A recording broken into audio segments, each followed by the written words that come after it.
lo intentaremos.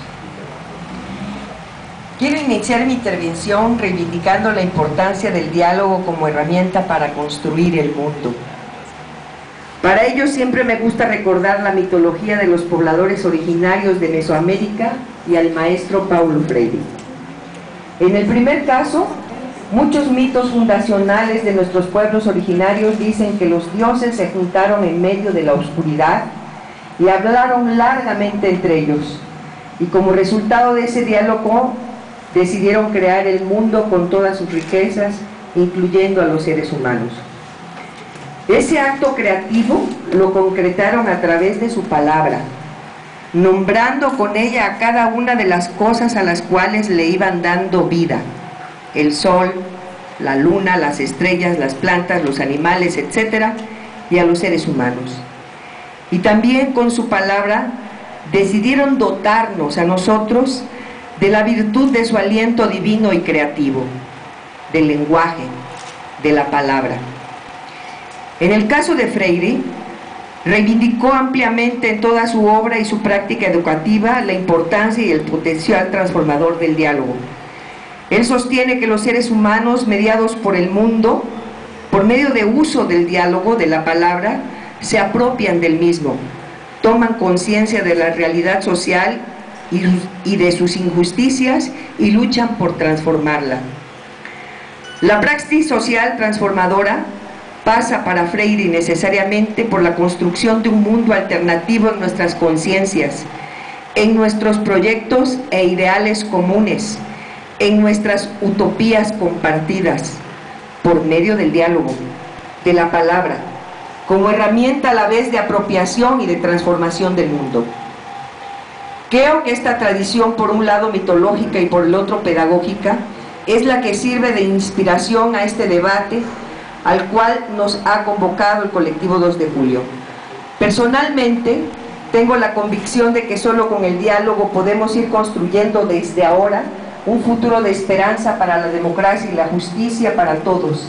En primer lugar, como proyecto común, y en segundo, como praxis social transformadora.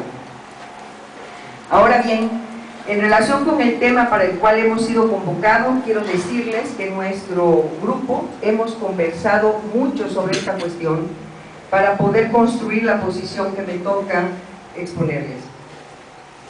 Hemos analizado las distintas posiciones que se han venido haciendo públicas en relación con la pregunta de este evento: ¿qué hacer con nuestro voto el 4 de julio? Una de esas posiciones es la que se ha manifestado por el llamado voto útil a favor de Yunes. En relación con esto, me parece necesario preguntarnos: ¿útil para qué o para quiénes? Recordemos que ya vivimos esta experiencia en 2000, cuando el PAN, Fox y algunos intelectuales nos convocaron al voto útil y muchos mexicanos apostaron a votar por Fox como una alternativa no solo para sacar al PRI de los pinos, sino supuestamente para abrir paso al cambio democrático. ¿Y qué fue lo que ocurrió realmente?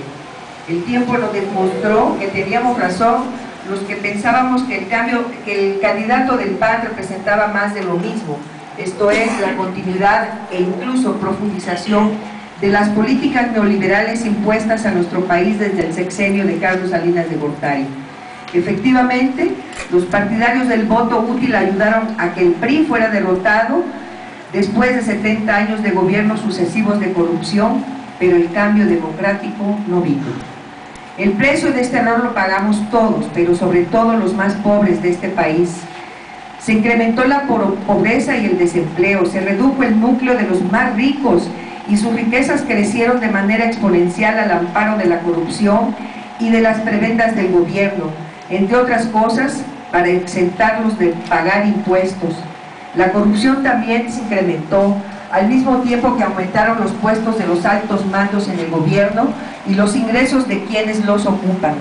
Se incrementó también la impunidad y el abuso del poder público para favorecer el enriquecimiento ilícito de la familia presidencial y demás funcionarios del gobierno. Y encima, tuvimos que soportar la vergüenza de 6 años por las estupideces y ocurrencias de Fox y de su gabinete. La promesa del cambio democrático no llegó. Por el contrario, el gobierno del PAN repitió y en algunos casos incluso incrementó las prácticas y maniobras del PRI para mantenerse en el poder. Y para muestra baste mencionar el deterioro progresivo de las instituciones republicanas y la reedición foxista del fraude electoral contra el candidato de la izquierda, Andrés Manuel López Obrador. Fraude que representó la versión corregida y aumentada del que cometiera el gobierno del PRI contra Cuauhtémoc Cárdenas en 1988.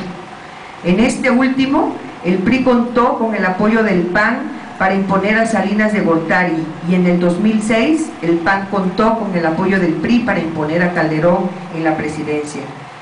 Y todos sabemos muy bien lo que ha significado este segundo sexenio de gobierno panista. Entre otras, 10 millones de nuevos pobres, cada vez menos recaudación fiscal por los privilegios con los que han favorecido a los más ricos, incremento a impuestos a los que sí cumplimos con esta obligación, el desmantelamiento y privatización del régimen de seguridad social y de pensiones del ISSSTE, asunto en el cual, por cierto, participó Yunes, la desaparición ilegal e injustificada de Luz y Fuerza del Centro y el despido inmoral de más de 30,000 trabajadores de esa empresa, la guerra contra el crimen organizado que solo ha servido para sembrar el terror a lo largo y ancho del territorio nacional y cubrir de luto a miles de familias por la muerte de mexicanos inocentes. Guerra absurda y plagada de errores que ha cobrado la vida de 23,000 mexicanos en lo que va del sexenio, más muertos que en la guerra de Irak.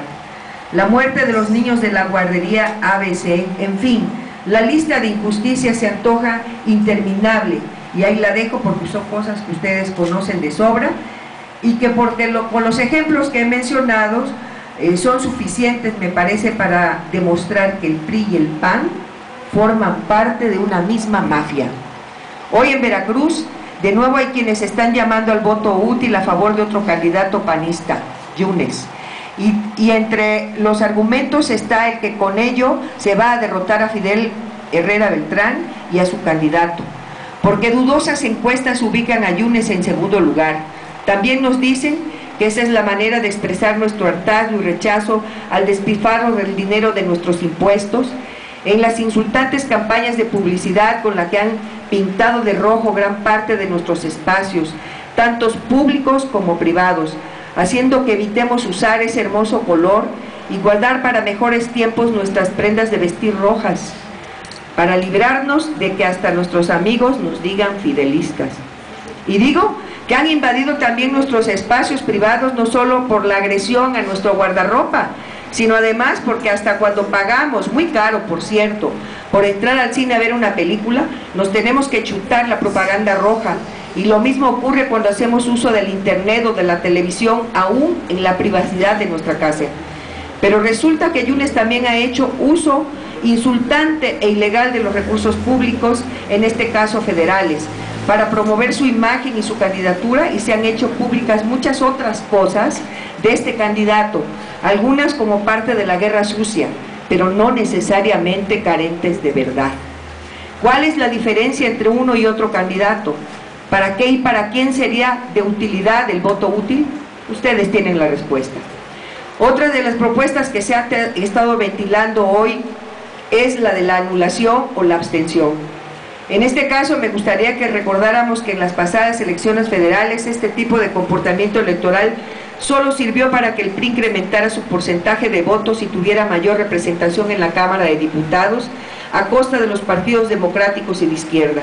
Una izquierda que no nos gusta del todo, es cierto, frente a la cual la propia Margarita es crítica, y frente a la cual debemos ejercer la crítica y exigir una postura ética y congruente con los ideales y convicciones que históricamente han definido a la izquierda. Pero no nos debemos olvidar que fueron sus diputados los únicos que se opusieron al incremento del IVA, aumento que finalmente fue aprobado por los diputados del PRI y el PAN, y fueron ellos, entre otras cosas, los que se opusieron a la privatización de Pemex. Por otro lado, ha quedado demostrado tanto en las elecciones nacionales como las de otros países que los candidatos de la reacción de las fuerzas conservadoras solo pueden ser redotadas en las urnas cuando los ciudadanos salen a votar masivamente. Algunos ejemplos: En las elecciones presidenciales del 88, Cuauhtémoc Cárdenas, y del 2006,